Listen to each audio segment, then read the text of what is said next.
she bring her shoes? I think she is. I walked into the store and they were right in front of me. It was a surreal experience. Let you know what all is going to happen. We have 5 wonderful authors, 1 local, and 4 from out of town, which is great. We're so excited to have each and every one of them. And I'm so nervous that I have to have a cheat card to remember their names. We have Tahereh Mafi, Kiersten White, Sophie. Nope. See that? Sophie. Jordan. Claudia Gray, who is our local. And then we have Tahereh Evans, who is going to be our moderator tonight, and she is a senior from Patrick F. Taylor High School. So give everybody a round of applause. And I'm going to hand the microphone off to Tahereh, and I just want to say thank you for everyone who is here, and I hope that you're going to enjoy the discussion. So here's Tahereh. Hello. Thanks you to everyone who made their way out tonight. I hope to lead the discussion well. Okay. So for those in the audience who haven't had a chance to begin reading your series, can you tell us a bit about it? Begin. Hi, I'm Claudia Gray, and what you have in the bookstore tonight is the second book in the Spellcaster trilogy, Steadfast, which is not actually on sale until Mardi Gras Day, but I guess since all of us are going to be doing something else on Mardi Gras Day, you got it, get it here. Anyway, the Spellcaster trilogy is a witchcraft-based trilogy. It basically came about from my asking the question, what if Hermione Granger had gotten to be the hero? I loved the idea of a witch who was very much in control of her power and knew her place in the supernatural world. And she has her own sort of unique style of witchcraft. I made this up. None of the spells work. Don't try them at home. And I'm going to leave it with the short description there because we're going to keep going back and forth and telling you more, I think, as we go. Hi, I'm Kiersten. I'm here for Perfect Lives, which is the second book in the Mind Games duology. So that's just 2. You don't have to wait for a 3rd book. I am kind of mean with cliffhangers, so I only do that to you once in this series. So the Mind Game series is about a world in which mind readers, psychics, and empaths are the ultimate tools in corporate espionage. And there's this group that has figured it out, so they target these girls and invite them to a special school. And by now, shouldn't everyone know that a special school is never a good thing? Unless it's Professor X's special school, in which case, sign me up. Or Hogwarts. Oh, you're right, Hogwarts. Hogwarts is the specialist of all special schools. They did not get invited to Hogwarts. And so it's about 2 sisters. One is blind but can see snatches of the future, and the other has perfect instinct. So her gut reaction, her first impulse, is always exactly right. And they've sort of been twisted and pulled into doing these very dark things for this corporation, and they're trying to figure out how to save themselves and their future and whether or not they even can. Da, da, da. I'm sold. Hi guys, I'm Tahereh Mafi. I am the author of the Shadow Me series. I'm here on this tour for Ignite Me, which just came out a couple weeks ago, the last and final book in the series. Shadow Me is the story of 17-year-old Juliet. I just forgot her name. I know. I left her behind. Juliet is a girl with a lethal touch, and she's living in this dystopian society where the government wants to use her as a weapon in their war, and she has to make a choice. Is she going to let them use her as a weapon, or is she going to fight back for the first time in her life and be a warrior? And ultimately, it's a story of her self-discovery. It's a girl trying to find herself in a world trying to tell her who to be. And over the course of these 3 books, she really grows up. She finds herself, her voice, her sense of self-worth. And it was really fun to bring the trilogy to a close and watch her sort of set off into the world. And I don't have any sisters, so it felt a lot like my little sister was growing up, and I got to watch her become this fine young lady. So it was a lot of fun. And that's the whole thing.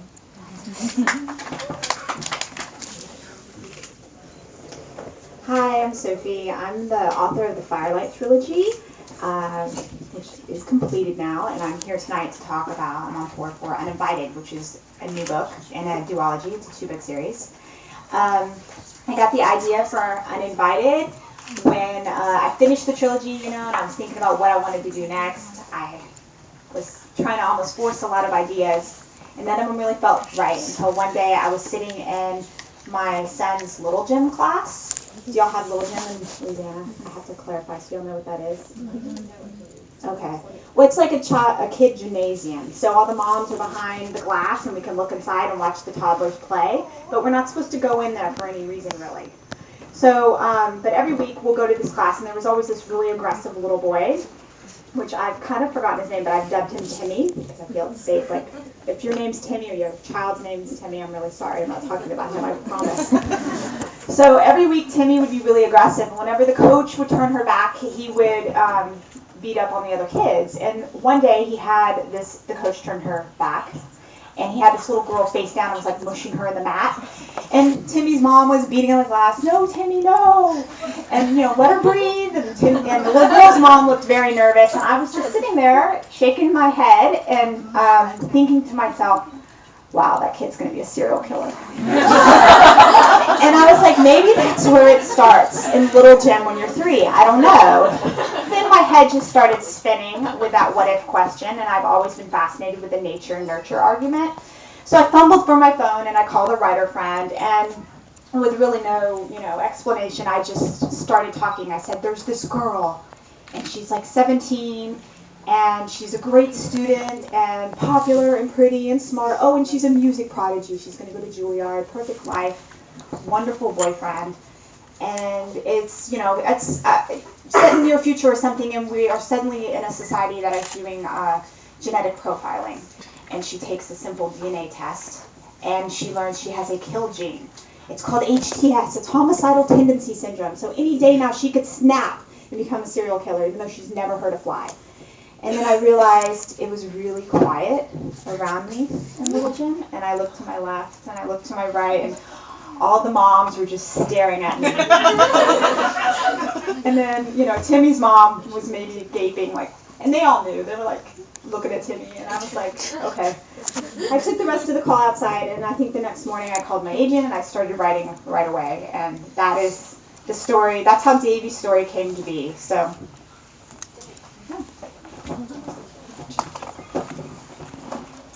Hi guys, I love this little Barbie microphone. So, I'm Veronica Rossi, and I am here. I'm the author of the Under the Never Sky trilogy, which the last book, Into the Still Blue, just came out in January.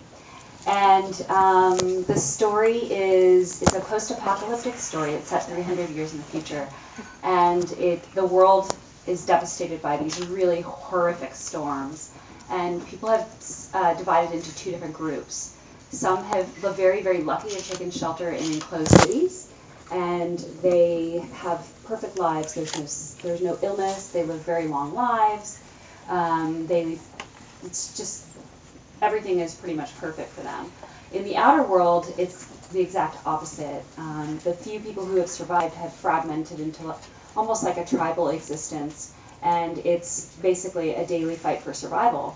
And so the story's told from 2 points of view, from Arya, who's the female protagonist, and she comes from the enclosed cities, and then from Peregrine, who's the male protagonist, and he's from the outer world. And Arya is cast out she's accused of a crime that she didn't commit. She's cast into the outer world, and she has 2 weeks to live and thinks that she's going to die because she doesn't have the natural immunities to live in the outer world. And so she meets Peregrine, and he coincidentally happens to be hot, which is awesome. So she's going to die, but she's stuck with a hot guy. It's silver lining. But it's a romance. It's an adventure story. It's definitely also the arc of the trilogy is also about their society. So it's about these 2 characters, and through the course of the books, the world is heading towards another apocalypse, and it's kind of a question like whose society is going to survive, hers or his, and and what is it like being kind of at the tension point of that conflict, which these two characters are. So.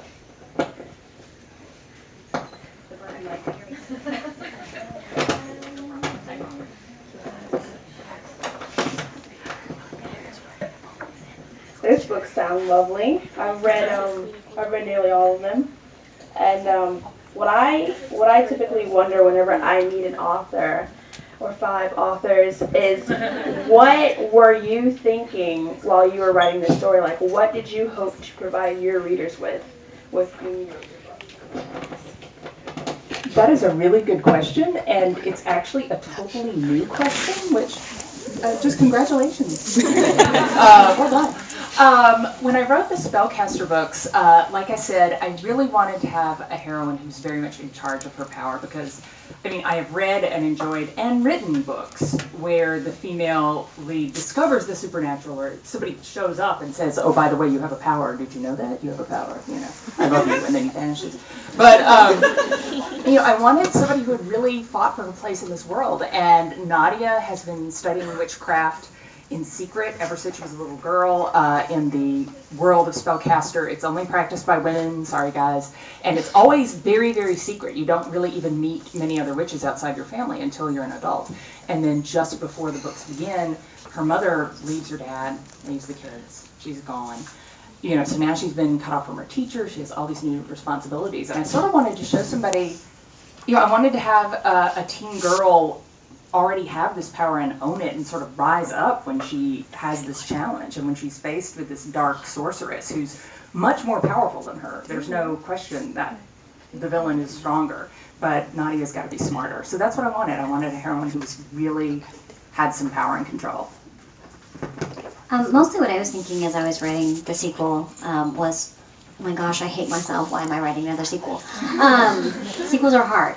But what I wanted to do with the Mind Games series was, initially I wanted to write a femme fatale. I love femme fatale stories. Alias, you know, that type of thing where women use these traits that society has typically deemed weakness, and they use them as strengths. And so I thought it was going to be this awesome, super fun, like, kick butt.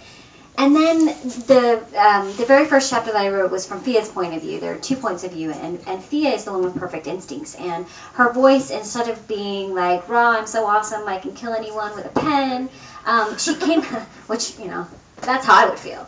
I don't know how to kill an enemy with a pen, so you don't have to be worried when you come up and I sign your books. Sharpie's non-lethal in my hands. But instead, her voice just came out very, very broken. Because if you had been forced to do these terrible things, you would not be a very emotionally healthy person. And so what I wanted to explore with these stories was how far you can push someone, how far you can push someone's natural strength and their natural bonds of loyalty until they snap. And I really wanted to kind of examine that, because that's the kind of fun and cheerful thing I like to write about at home with my 3 beautiful children.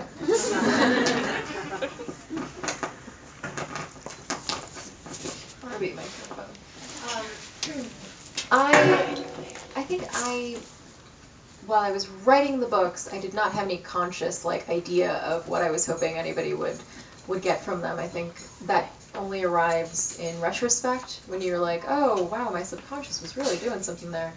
And so I think I realized after I'd written the Shatter Me series what it was really about for me, and I realized that along the way too. That my whole life I've had such great admiration for powerful, strong, just amazing women, and I realized that most of those women were not physically strong at all. A lot of the women that I was reading about in fiction were very physically strong, like they could kick someone's butt and kill them with a pen and do all sorts of things, and I was like, some of this, which is really amazing and not to be diminished at all, but I realized that there were a lot of amazing, powerful women in my life who had no physical strength whatsoever, but were still some of the strongest women I'd ever known.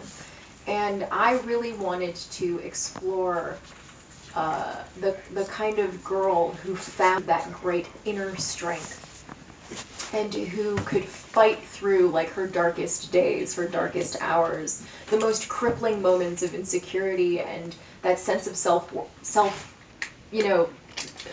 that lack of self-worth, that absence of sense of self, and rise up and stand up for something that she really believed in the same way that I have seen many great women do, where they just thanklessly will carry their family on their backs and just do these amazing things or conquer these amazing things. And I really wanted to explore inner strength, I think, and that's what it was about for me. I mentioned my Firelight trilogy. When I finished my Firelight trilogy, I just finished writing a story about a girl who was a supernatural creature. And, she was born this way. She was born strong. She could breathe fire. She would almost always be stronger than, anybody. So when I came up with that idea, when Davy popped into my head, what intrigued me so much about her is that she was just like so many girls I knew growing up, a little bit like myself, ordinary, good student, overachiever. But then she's broken because everything's taken away from her. So then she becomes this very vulnerable thing. And she isn't very strong. She doesn't have a lot of physical strength. She doesn't even at that point. It's almost like she's grieving the death of herself. So it is, like many coming of age stories, trying to learn and define herself and figure out who she is, but trying to figure out who she is and whether what everybody is saying about her is true or not. So I think as I wrote it, again, like you said, I kind of was learning, wow, this is sort of a story of, fighting against the labels people can place upon you and what others are saying about you, trying to really figure out who you are, especially in Uninvited when there's like actual scientific evidence that they're pointing at her saying you are this horrible monster, and she's trying to refute that and believe in herself again. It's extra hard. So yeah, girl power and fighting stereotypes and labels and oppression, the man, sort of. So, and then on top of that, a story, I think my goal is always to, entertain, and there's always a romance in every book I ever write, Something, because to me, the romance aspect is always where the hope comes in sometimes, that there still can be hope and love after all this horrible thing that, this horrible, wretched stuff that's happened to you, you can still find that. That's beautiful. I don't think I set out to write books with like a idea of what I want the reader to take away from it. I don't know. I think I'm much more just have a sense for what kind of story I want to tell myself. And with the Never Sky series, I was really interested at the time in opposites. So that's why I had the society that was advanced and one that was very primitive. I have a male protagonist and a female protagonist. I had all these kind of really polar opposites, and I was interested in the clash of those. And so, but I think like Tahereh said, I think in retrospect, I do see like the themes that emerged in the trilogy, and I think we've talked about this week. It's like you can't help but to insert your ideas and the things that are in your mind and the things you believe in your story. That just happens no matter what, whether you're consciously doing it or subconsciously doing it. I believe that happens. So yeah, I think I always sit down and try to write my favorite book. That's kind of my goal when I sit down to write, and then I just pray that you guys like it too. So. Do you think of your series as one long story, or as like books, like in parts? That is also a very good question. When I sat down to design the trilogy, when you're thinking about these things in advance, of course the story goes places you don't expect, things happen, but you still get a general sense of what's going to go on. And what I did was basically there is this dark sorceress that Nadia has to take on, and I essentially made 3 steps in her plan, and each of the books is independently the story of how Nadia and her friends and the coincidental hot guy who is involved in all of this deal with that one situation. So all 3 of the parts fit together, And there are elements and story arcs that carry over, but at the same time, each book has its identity about there's one specific crisis that they're dealing with. All the boys in my books are homely, just no, they're not. Yes, you all return your books. So I have the Paranormalcy trilogy, which was actually my first series, and I always conceived of it as a story in 3 parts. And each book had an arc in which something was accomplished to move Evie forward emotionally. For me, plots can change, plots shift around, but what needs to happen is the emotional arc. And for Evie's emotional journey, it was 3 arcs to get her to where her story was done for me. In Perfect Lies and Mind Games, it was a 2-part story. But I have A Scene Alone in the Chaos of Stars that came out last fall, and while I had plot ideas for further books, the emotional arc was just 1 book, and it was done, and then I didn't need to write anymore. Thank goodness. I hate sequels. No, I love sequels. I love having finished sequels. It's just the process of writing them that sucks out your soul. And in Evie's case, literally. Sorry, inside joke. Inside book joke. Have you read my book? Good job. So yeah, it just, for me, it's always about the emotional arc. So I have books that are standalones, I have books that are series, but there has to be an emotional reason to tell another chapter of that character's story. I don't think I'm ever going to get used to this little mic. Yes, I definitely think, I agree completely that for me, with the Shadow Me series, each book was so necessary to developing Juliet's character.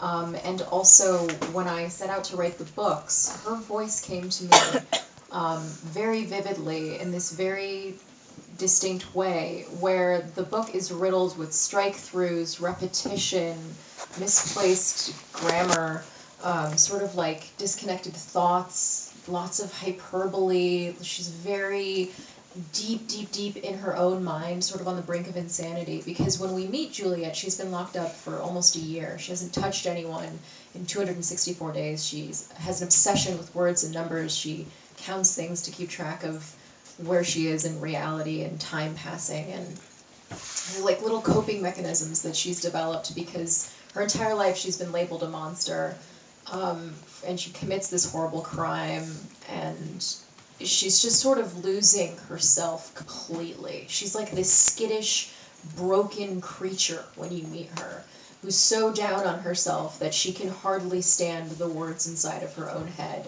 And it's like this constant struggle for her voice, to believe the things that she thinks, to believe that there's any worth left inside of her. And so she writes. She has this little journal, and she like writes things down and crosses them out, writes things down and crosses them out. And she's this very tortured character, and I wanted, from the beginning, I knew that the prose would always be a reflection of her fractured state of mind. The two were always supposed to go hand in hand, and I knew that she needed time to evolve, to grow. And in the second book, the strike-throughs decrease significantly, and by the third book, they're gone altogether. And as she finds her voice, the prose calms down with her. And when she's feeling crazy and intense and like she can't handle what's happening, the prose gets crazy with her. And so it changes and evolves alongside her. And I knew that her arc would take those 3 books.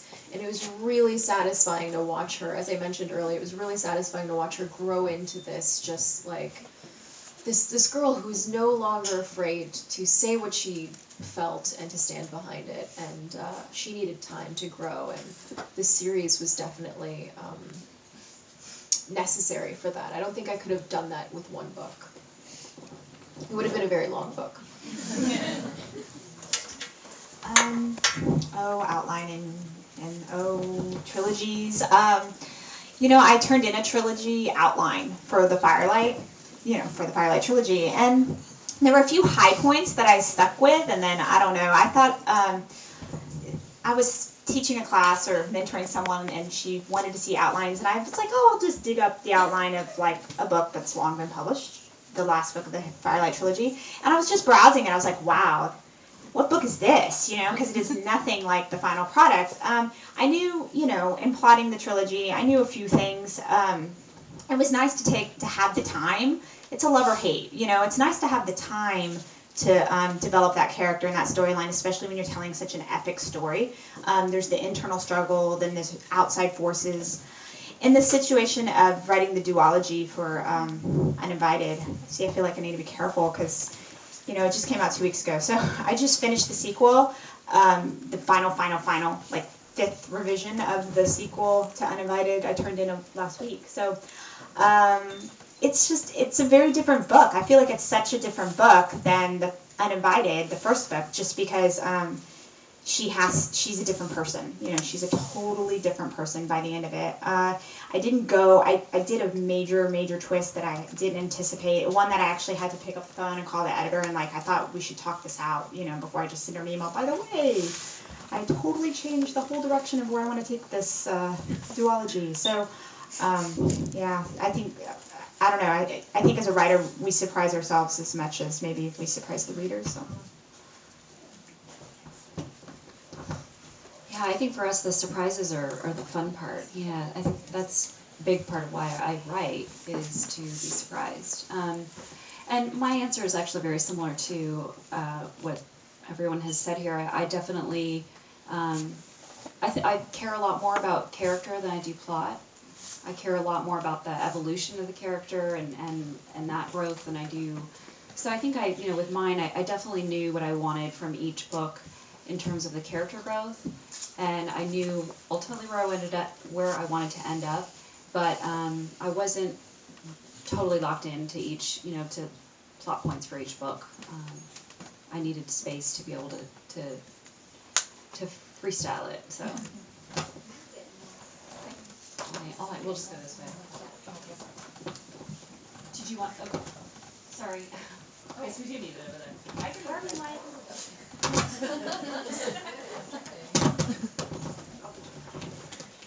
Some themes that I found that are similar among the 5 series are strong female characters and character traits that, had elements of fantasy with the special powers and, of course, romance. Are these themes that you would use or have used in other series that you've written? Yes, absolutely. My first series was the Evernight series, which was all about paranormal creatures, whether they be vampires or ghosts, and and all about the love, lots and lots of love. In the Spellcaster trilogy, yes, Balthazar, yes, he's got to spin off in his own book. The hot guy not taken, basically, but exactly. It's like the 2 hot guys. Oh, that sounded bad.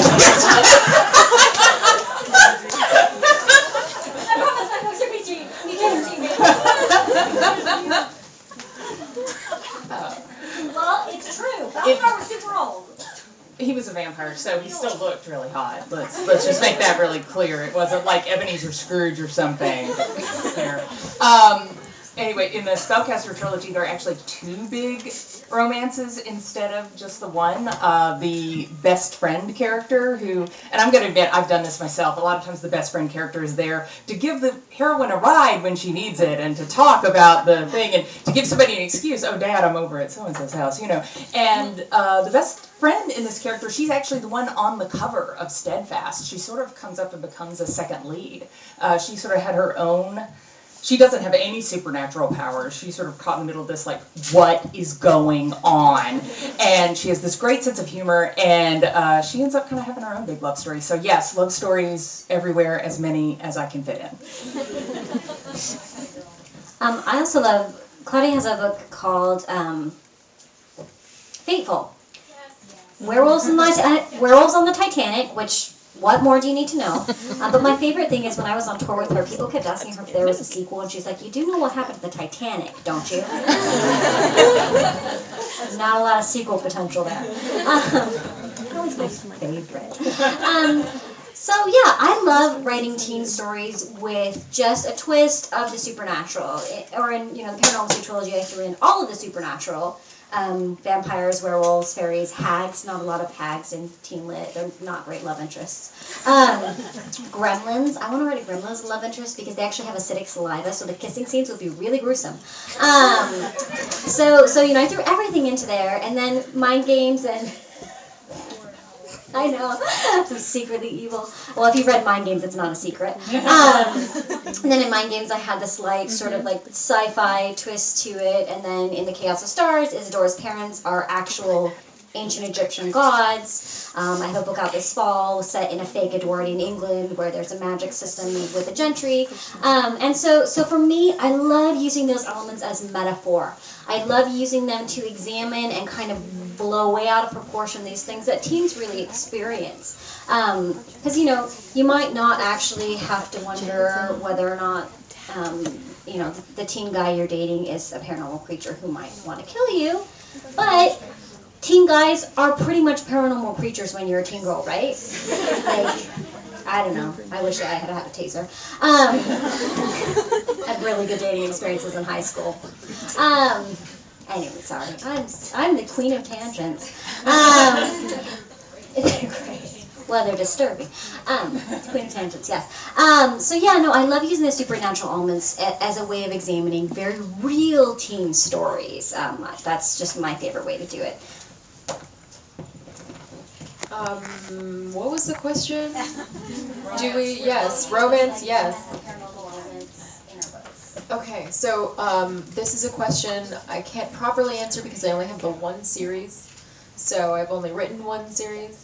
But I am working on something new now, and I'm in love with it. It's my favorite thing ever in the whole world, and I can't tell you anything about it.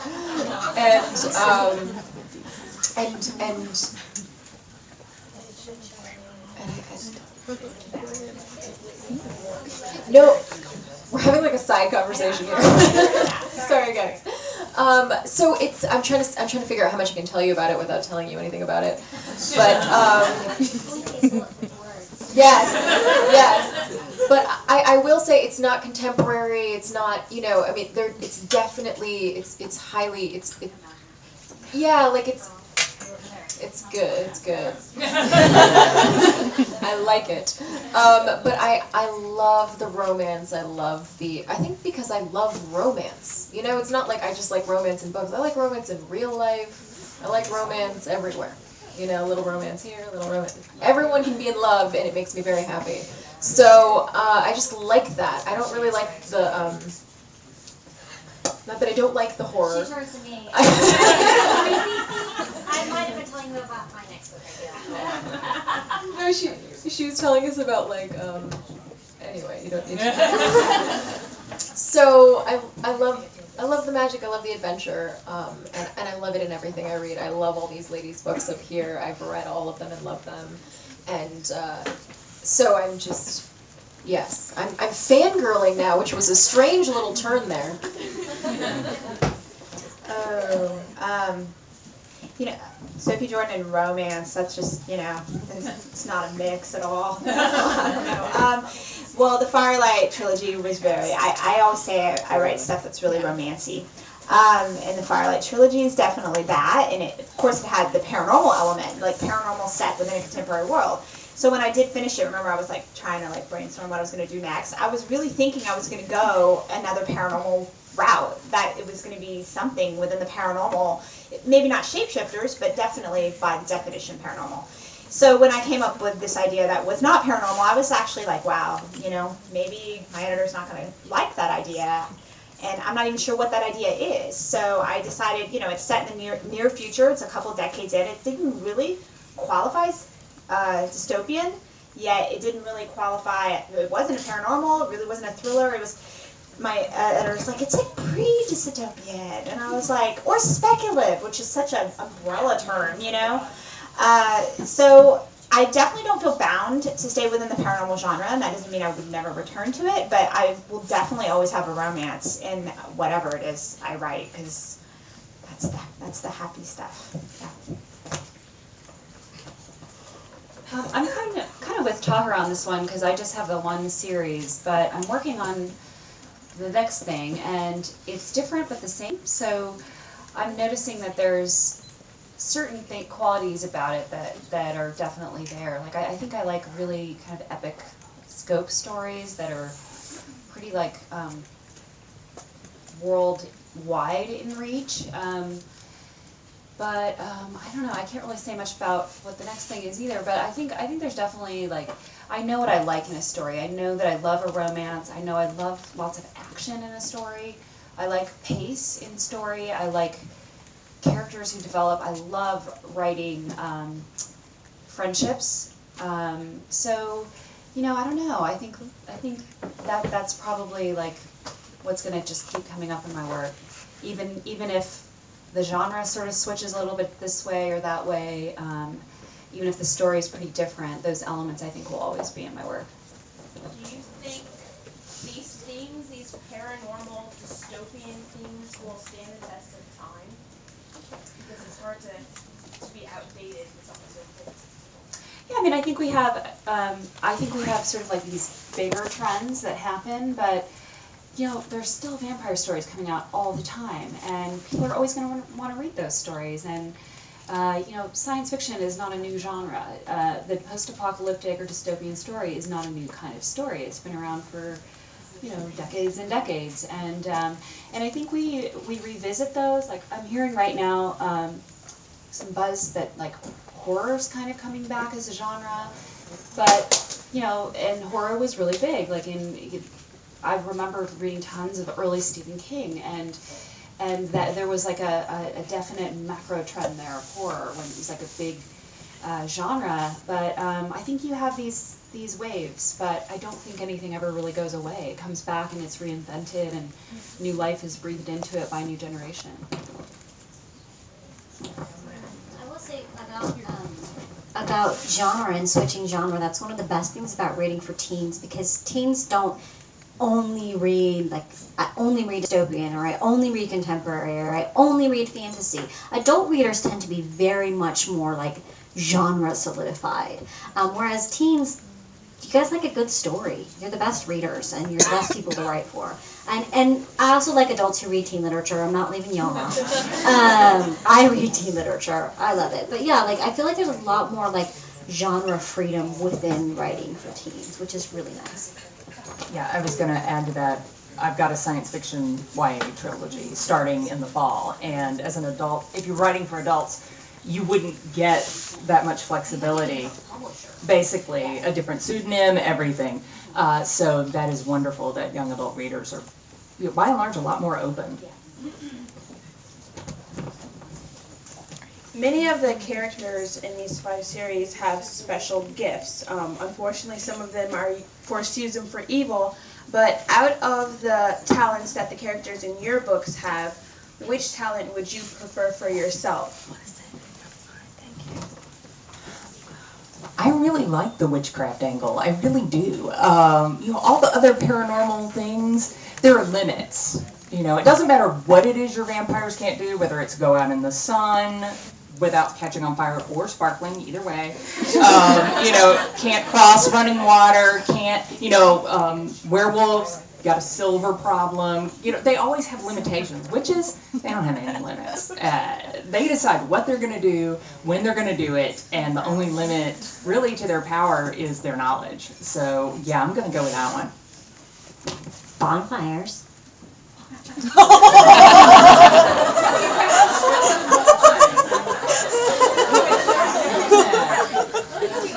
Sure, let's just bring the witch trials in there. Remember, Kiersten is the horror writer. Not yet. And now I don't even remember the question. I was just What talent would you want? Oh, what talent would I want? I managed to make life so genuinely miserable for all of my characters. People always like, what paranormal creature would you want to be? I'm like, did you read my book? Because life sucks for all of them. Metaphor for teenagers. I do really like Thea's power, her perfect instinct, and I also like the idea that, I think so often we're told to kind of tamp down our intuition and those things that we kind of like, those gut feelings that we have, and I don't think that we should do that. I just like that we kind of force that to the side. That being said, Sophie has characters that can transform into dragons. Yeah, I'd be a dragon. I was gonna say, I think because we talked about this the other day too, and I was like, turning into a dragon sounds really like nice, convenient. Like, just someone makes you mad, you're just like dragon now. Like, it's all over. I don't know. Though also, I love the magic. And the magic system that Claudia uses is, I felt like, the most innovative, interesting magic system I have read in a novel in years. So there you have it. We're going to buy the books. I feel bad for the rest of us here because our books are like, death, destruction, misery, like, no one's okay. Yeah. Yeah, I don't think I'd go with, carrier of homicidal tendency syndrome. I'd probably pass on that one and stick with my Firelight trilogy too. Dragon.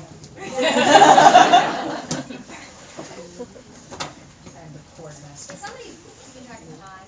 Because we have no idea. We'll talk for like 4 hours. We'll stay for 4 hours. In Mind Games, James leads the Keen Foundation, which has Fia and Annie basically imprisoned. Yet James and Fia have romantic relations. Similarly, in Shatter Me, Warner is sort of in romantic pursuit of Juliet. And I'm wondering, how do you develop characters where the bad guy has a much closer interaction with the protagonist? In other books like Hunger Games, the source of evil is sort of higher up on the ladder. President Snow is not someone that we interact with. We have totally bad feelings toward him, but with you all, with y'all's villains, he's much closer to the main character. Really, the only book I have that falls into that is the Fall book so far, which is the science fiction one, which is called 1,000 Pieces of You. And elevator pitch, the daughter of 2 famous scientists is chasing her father's killer through alternate dimensions. And she keeps coming into other versions of herself, and she has to figure out that other Marguerite's life and what's going on, but she's also meeting other versions of all the other people in her life. There are all these patterns, and some of the worlds are very like her own, and some are very, very different. And the guy that she's chasing, this guy that she hates, and she's going to do everything, she's going to take this guy out. She's like, yeah, I'm 18, and I have, like, a rape whistle, and that's my lone self-defense talent, but I am going to take this guy out after what he did to my dad. And in one of the other worlds, she meets another version of him who is a really amazing guy. And she's like, am I in love with the same guy? Are they 2 different guys? What is going on here? So it's really fun to play with that because, I do think so many of us, sometimes that antagonism is the thing that makes people look into themselves. You meet that person that you butt heads with, but the conflict is interesting. The things you have to think about are more interesting, and I think that sometimes does strike sparks. I would like to clarify that Warner is in pursuit of Juliet, and I am in pursuit of Kenji, and I think it's going to work out. I think it's going to work out. I'm working all the angles. So I do have kind of a strange and twisted relationship in Mind Games between Fia and James. James is the son of the man who is running this Keen Foundation, who is doing these awful manipulative things to these girls and destroying lives. And so there's this sort of tension. Is James in line with what his father wants? Is he going to go against his father? And that, I think, is the interesting part to me, is that gray area, because James is not a bad guy, just like Fia is not a bad person, but Fia has killed people.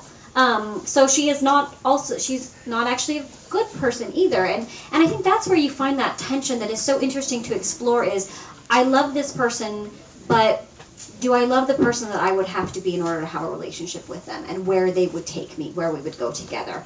Because you can love people that are very, very wrong for you.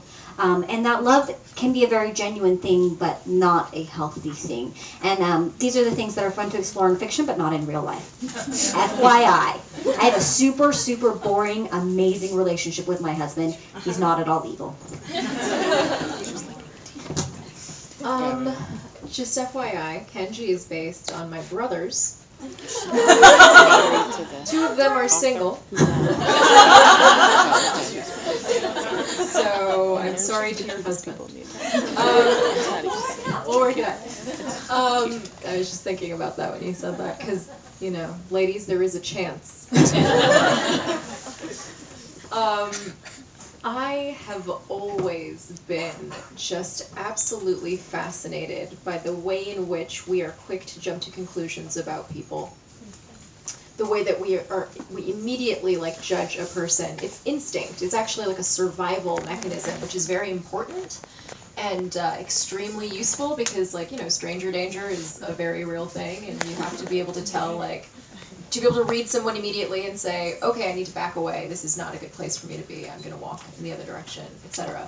But it's so much more than that, because sometimes we make these. I'm so sorry. Okay.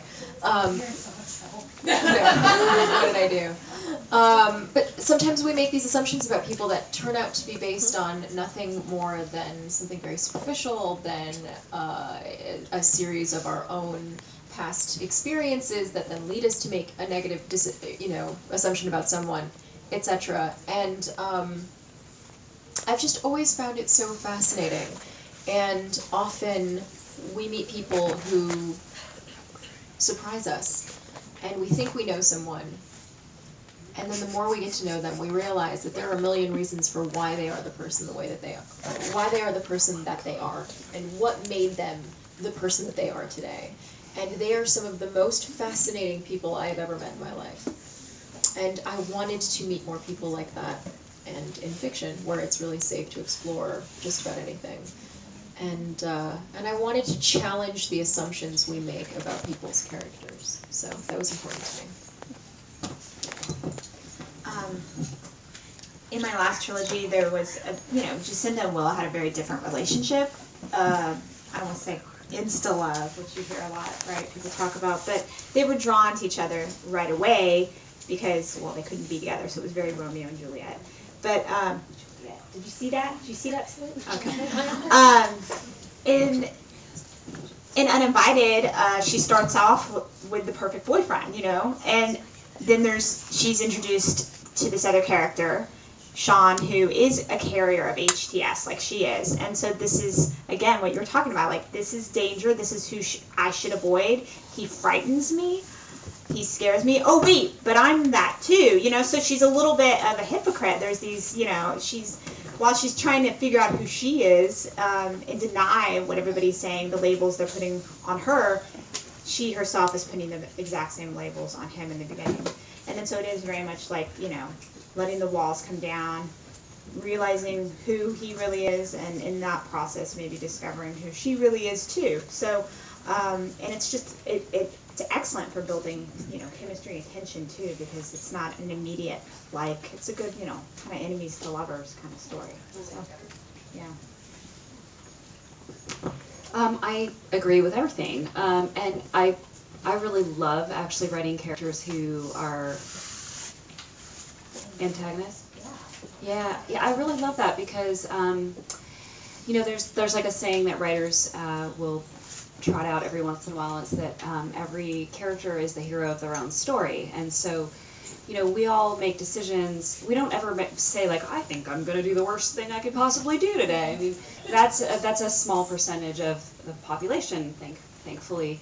We all kind of have the, I think, good intentions and sometimes make mistakes that way. And we all, I think we're all just trying to, like, live the best life that we can, even like bad guys are. And I find that really fascinating. I find the gray area really fascinating. People who make mistakes trying to do good things, and people who do, like, bad characters who do good things are also interesting to me. Like, I love that area in the middle where it gets messy, because that to me is much more real and much more interesting than the extremes, like this great character and this, like, stereotypically bad character. To me, I really like the middle ground better. Actually, little Timmy is the love interest in my next book. Now he's at the big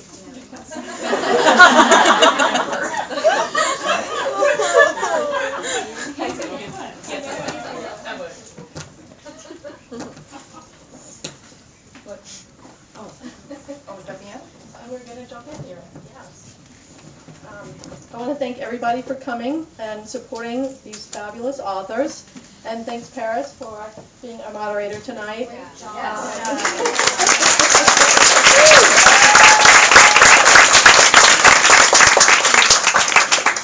Thank you all for making this a wonderful Dark Days event. This has just been fabulous. The turnout is wonderful. We have king cake and also sparkling cider. And so eat up, and we are going to rise up, and we're going to fold up our chairs, and we're going to form a line against this wall so that we can start our signing process. And thanks everybody.